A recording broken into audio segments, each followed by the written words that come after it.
buddy of mine reached out to me and told me his dad was looking to move some old toys from his childhood. He wasn't looking to sit on them, research them, or list them online for 6 months. He just wanted them gone. So I went over to take a look, and sitting there were 3 vintage G.I. Joe pieces that had been packed away for decades. Now, I've bought and sold plenty of collectibles over the years, but every once in a while, you open a box and immediately know you've got something cool. This was one of those times. The star of the lot was a 1966 G.I. Joe official Jeep combat set. Original box, original trailer, it had the cannon and the missiles, and honestly, for something that's pushing 60 years old, it was in better shape than I expected. It definitely wasn't perfect. There was dust packed into every corner, years of grime, and enough dirt to tell me that this thing actually got played with, which is exactly what you want to see with old toys. What surprised me most was what wasn't there. No major rust, no battery corrosion, no cracked plastic, no obvious signs that somebody had tried to restore it before me. And that's about best case scenario when you're dealing with vintage collectibles. As I started digging through the box, the first thing I pulled out wasn't even a G.I. Joe item. It was a little army man. Looked like he'd been through a few campaigns of his own. No idea if he belonged with the lot, but he's riding around this box for decades, so it's part of the story now. Next up, original Morse code signal light. Looks pretty good shape. Then I came across a rifle that looked like a military carbine. At first glance, I'm not even sure it's a G.I. Joe item either. That's the challenge with these old collections. After 60 years, things find a way of getting mixed together. The trailer was the first major piece I pulled out. It had some surface dust, a little sticky residue in the bed, but at first glance I also noticed that a brake light was missing. Other than that, it's surprisingly solid. One detail I absolutely love about these vintage toys is the manufacturer markings. Flipping the trailer over revealed the original G.I. Joe stamp underneath, and even after all these years, the amount of detail molded into these pieces is pretty crazy. The deeper I got into the box, the more treasures started showing up. There were original G.I. Joe clothes, a few weapons, one looked like a Thompson, pistol, several mystery parts that I believe belonged to the Adventure Team headquarters that also came with this lot. Then, one of those little collector moments happened. While digging through the bottom of the box, I find the missing brake light for the trailer. Might seem like a small thing, but finding an original missing part in the same box after all these years is always a good feeling.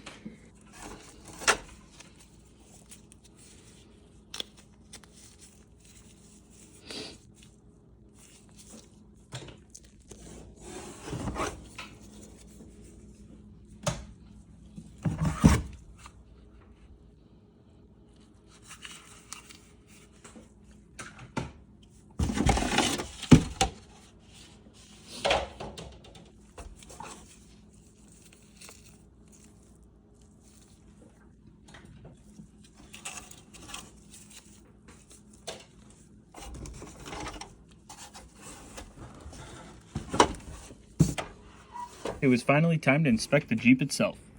The first thing I checked was the battery compartment. Batteries looked ancient, probably older than most people watching. No major corrosion though.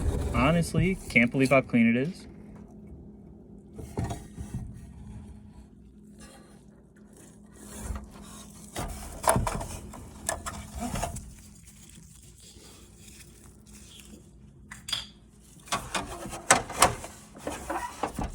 Then I lifted the Jeep out for the first real inspection. It was covered in dust, but underneath all that dirt was something pretty special. The wiring looked almost untouched, the plastic was in great shape. For a toy that's been around since the mid-60s, it survived remarkably well.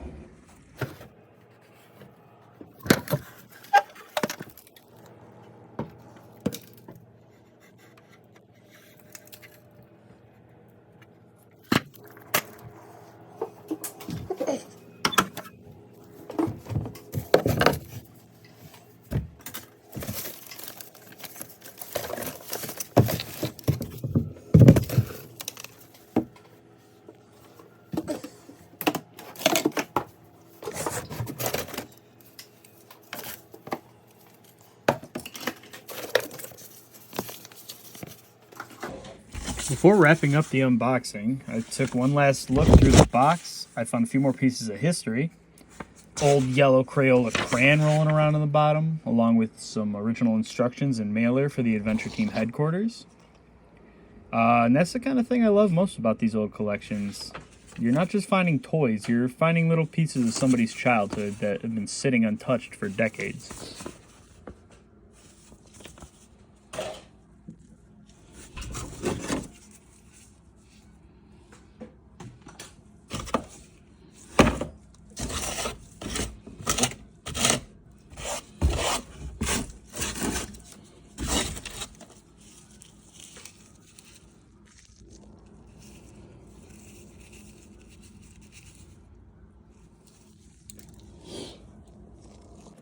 Before I started cleaning anything, I wanted to lay out everything I thought I might need. Nothing fancy, just some basic tools and a careful approach. I got isopropyl alcohol for tough grime, a couple different brushes. I did not use any of those. I have 2 toothbrushes. I only used a soft bristle one. A little dish soap mixed with water, a microfiber towel for drying and finishing, some plastic picks for getting into tight spots, a handful of Q-tips, which honestly ended up being one of the most useful tools in the entire process. The goal here wasn't to restore anything aggressively or change the original condition. It was just to carefully remove decades of dust and grime without damaging anything that had already survived this long.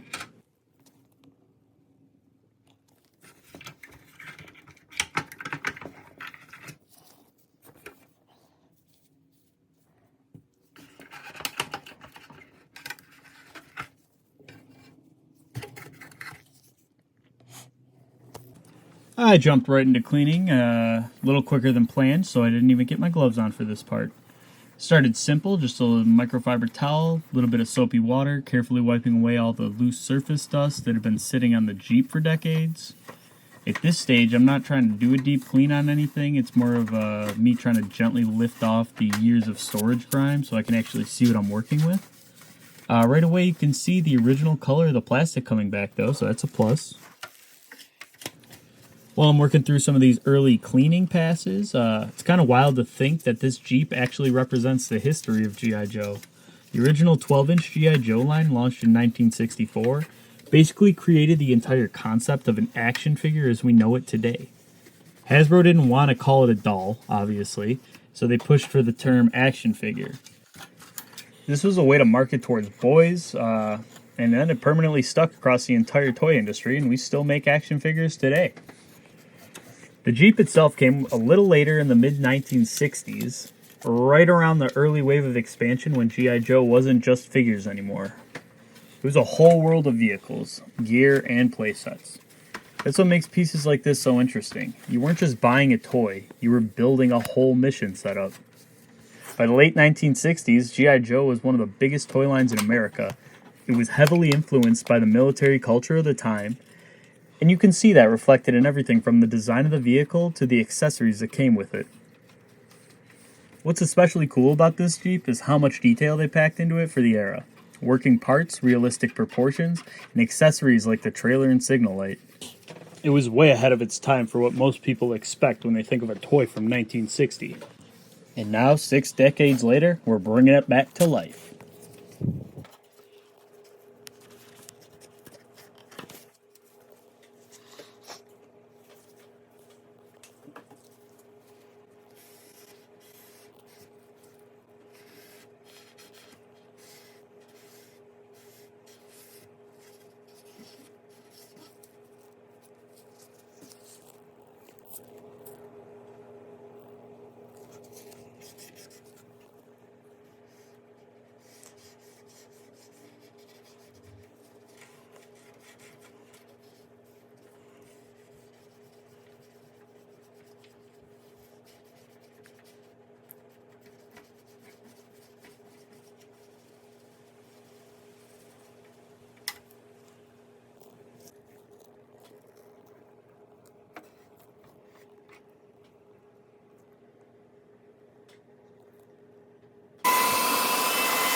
While I'm continuing working through the rest of the cleaning, what's interesting about G.I. Joe is just how long it's been a part of pop culture, in one form or another.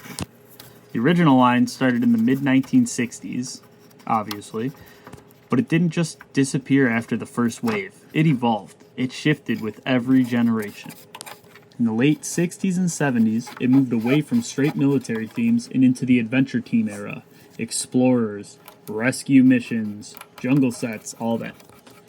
Then, in the 1980s, G.I. Joe basically exploded again with the smaller action figure line, a cartoon series that most people remember growing up with.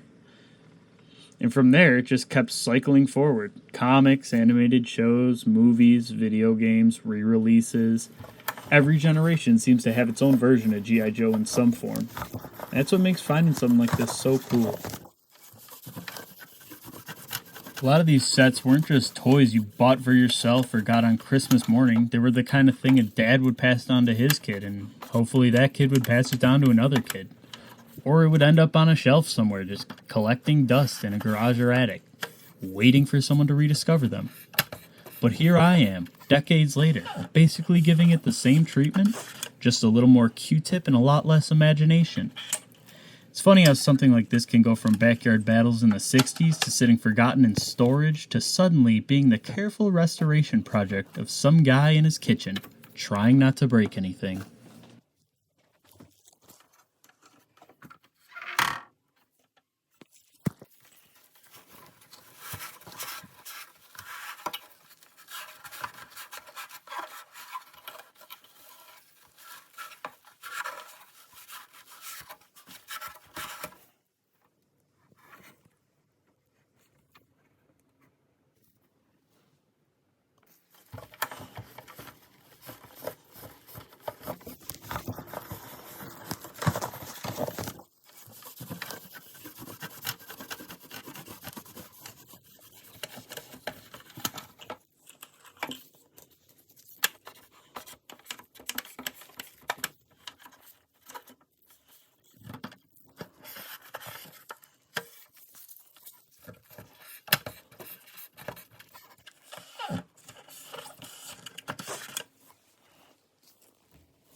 So here I actually make a boo-boo.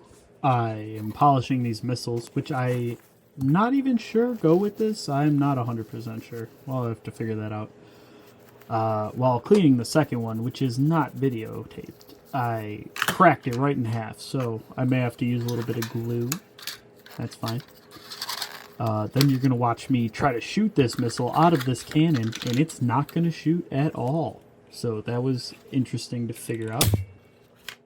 So anticlimactic.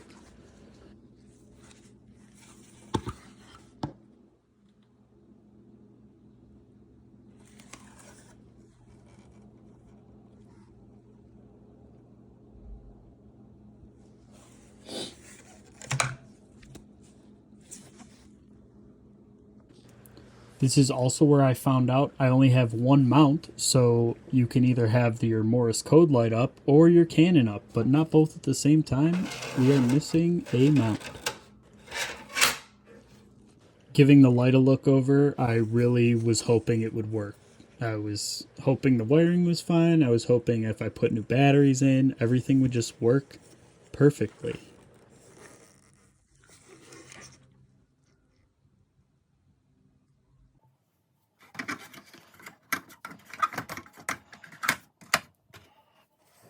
This was obviously not the case, so I had to take the entire light apart.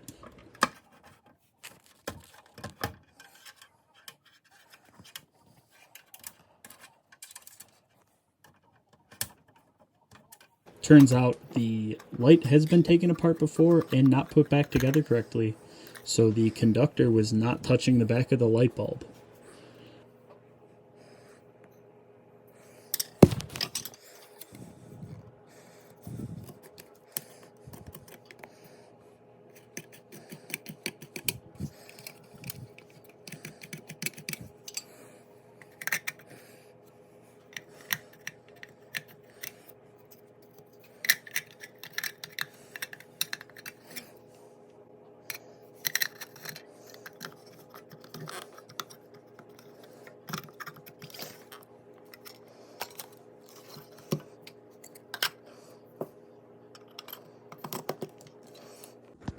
Hey, I got it to work.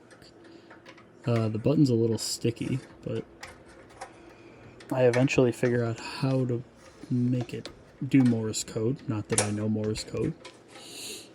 Oh, turned it off for a second, but we got it back on.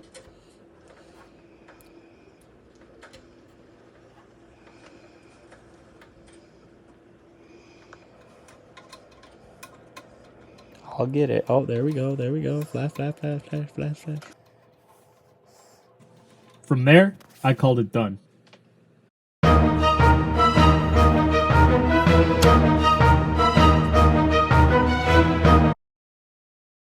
After nearly 60 years sitting on a shelf collecting dust.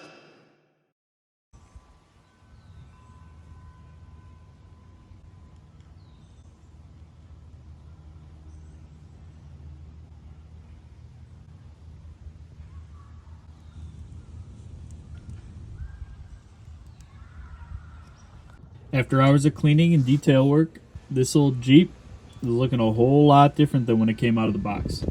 The goal was never to make it look brand new, it was to preserve the history, keep the originality, and simply remove decades of dust and grime that had built up over time.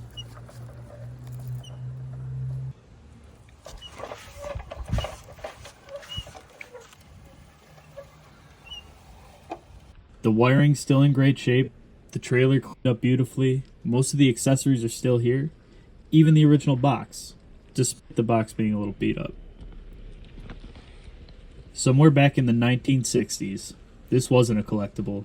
It wasn't vintage. It wasn't rare. It was a kid's Jeep. It got played with, packed away, moved around, and eventually forgotten. And that's probably my favorite part about these projects. You're not just cleaning an old toy, you're getting a small piece of somebody's childhood back on display where it belongs. And honestly, I think this old Jeep's earned it.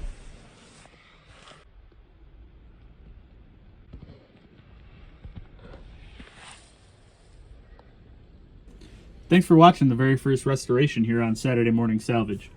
I had a blast bringing this old Jeep back to life. I still got 2 more pieces from this collection. Before you go, I'd love to hear from you in the comments. What was your favorite toy growing up?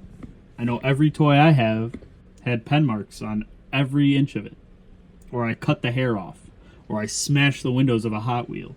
And if you got any vintage toy, collectibles, or piece of childhood nostalgia you'd like to see restored on the channel, let me know that too. I read every comment, and there's a good chance your suggestion could inspire a future project. Until next time, thanks for stopping by, and I'll see you on the next salvage.